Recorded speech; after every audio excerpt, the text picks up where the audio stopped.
লালমনিরহাট জেলা জুড়ে শুরু হয়েছে আমন ধান কাটা মাড়াইয়ের মহোৎসব। ধান ঘরে তোলা, মাড়াই, সিদ্ধ, শুকাতে ব্যস্ত সময় পার করছেন কিষাণীরা। ঘরে ঘরে চলছে নবান্ন উৎসবের আমেজ। জেলায় এ পর্যন্ত ৮২ ভাগ ধান কাটা হয়েছে। রবিউল হাসানের তথ্য ছবিতে ডেস্ক রিপোর্ট। ভোরের কুয়াশা ভেদ করে উকি দিচ্ছে সকালের সোনামাখা রোদ, আর সেই রোদে দিগন্তজোড়া মাঠে হলুদ ধানের শীষ যেন আরো দর্শনীয়। আর সেই ঝিলিক যেন পড়েছে লালমনিরহাটের কৃষকদের চোখে মুখে।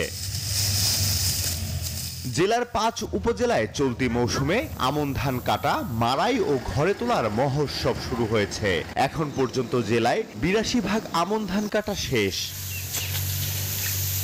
এবছর প্রতি বিঘায় ২৫ থেকে ৩০ মণ ধান পাওয়ার আশা জেলার কৃষকদের।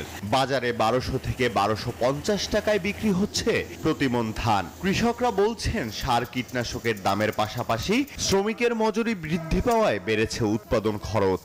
এবারকার আবাদ খুব ভালো হয়েছে। আল্লাহর রহমত, সার বীজ দিয়েও আমাদের পোষাইছে। আবাদ করে ধানের অনেক চাহিদাও আছে। খরচ হয়েছে এবার খরচ হয়েছে ওষুধ। এক সপ্তাহ ১৫ দিন পর ওষুধ দেওয়া লাগছে। ওষুধের উপরে এবার আবাদ তোলা। তামার দাম বেশি, গাড়ি ভাড়া বেশি, সারের দাম তো। বসুন্ধরা টিস্যুতে ছাড়ের ছড়াছড়ি। বসুন্ধরা টিস্যু নিয়ে এলো নিশ্চিত ছাড়। কৃষি বিভাগ বলছে, আবহাওয়া অনুকূলে থাকায় ও পোকার আক্রমণ কম হওয়ায় আমনের ভালো ফলন হয়েছে। এবছর লক্ষ্যমাত্রা ছাড়িয়ে যাবে বলে আশা তাদের। এই বছরে আবহাওয়া অনুকূলে থাকায় আমাদের আমনের যে ফলনটা সেটা বাম্পার হয়েছে এবং কৃষকরাই খুব খুশি যে এই ফলনের মাধ্যমে তাদের যে খরচটা এবং তাদের যে আর্থিক লাভটা অনেক বেশি হবে। চলতি বছর জেলায় ৮৬,৫৫০ হেক্টর জমিতে আমন ধানের চাষ হয়েছে।